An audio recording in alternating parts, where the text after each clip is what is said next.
49வது சென்னை புத்தக காட்சியில் இயற்கை சூழலியல் புத்தகங்கள், குழந்தைகளுக்கான சிறுகதைகள் வாசகர்களின் கவனத்தை ஈர்த்துள்ளன. அது குறித்து விவரிக்கிறது இந்த செய்தி தொகுப்பு.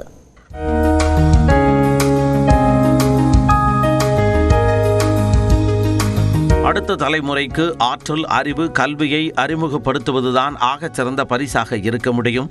அதற்கான சிறந்த தேர்வே புத்தகங்கள்.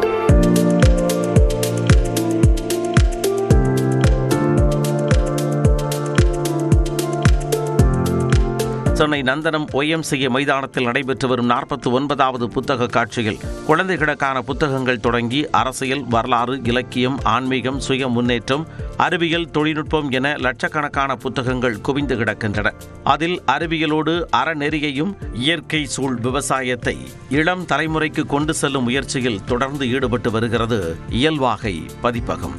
இயல்வாகை அப்படிங்கிறது இயற்கை விவசாயத்தை தொடர்ந்து கிட்டத்தட்ட 2010 தொடர்ந்து அதுக்கான எல்லா பணிகளும் செஞ்சிட்ருக்கோம். அதில் ஒன்று புத்தகங்களை பதிப்பிக்கிறோம்.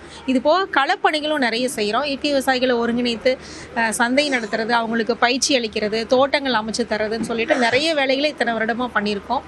இதில் குழந்தைகள் முதல் பெரியவர்கள் வரை, விவசாயிகள் வரை ஒரு பல்லாயிரக்கணக்கான மக்களுக்கு இத்தனை வருடத்துலையும் நாங்கள் தொடர்ந்து எங்களுக்கான முடிஞ்ச வேலையை நாங்கள் பண்ணிட்டோம். நம்மாழ்வாரின் வாழ்வியல் தொடங்கி சில்லுக்கோடு, நம்ம நிலம், காடறிதல், அன்பின் வண்ணங்கள் என புத்தகங்கள் வாயிலாக இயற்கையின் அற்புதத்தை அறிமுகப்படுத்துகிறது இயல்வாகை. அதிலும் குழந்தைகளுக்கான குட்டி கதைகள், படங்கள் மூலம் கதை சொல்லும் புத்தகங்கள் கவனம் ஈர்த்துள்ளன.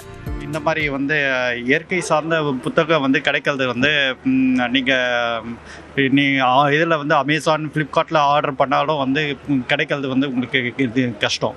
நீங்கள் இந்த மாதிரி ஒரு தனியாக பர்டிகுலராக ஒரு ஜென்ருக்கு ஒரு பிளாக் பண்ணி வச்சுருக்காங்க. இந்த ஸ்டாக், இந்த மாதிரி ஸ்டால்ஸ்க்கு நீங்கள் வந்தீங்கன்னா நீங்கள் தேவையான புக்கு, உங்களுக்கு தேவையான ஜென்ரை நீங்கள் எடுத்துக்கலாம். இயற்கை பேரிடர்களால் ஒரு கிராமமே அழிஞ்சு போய் அங்கே இருக்கக்கூடிய மக்கள் எல்லாம் வாழ்விடத்தை தேடி மாற்று இடங்களுக்கு போயிடுறாங்க. அந்த கிராமத்தில் இருந்த 15 வயது சிறுவன் விடாம முயற்சி பண்ணி 200 ஏக்கரில் வனத்தை உருவாக்கி அழிஞ்சு போன கிராமத்தை மீட்டெடுக்கிறார். அவர் தான் ஜாது, இந்தியாவினுடைய வனமகன். இது போன்ற கதைகளை உங்களுடைய குழந்தைகளுக்கு அறிமுகப்படுத்துங்க. அவங்களுக்கு நீங்கள் கொடுக்கக்கூடிய மிகச்சிறந்த பரிசு இதுவாக தான் இருக்கும். ஒளிப்பதிவாளர் ஜாஃபருடன் நான் நந்தா, நியூஸ் 18 தமிழ்நாடு.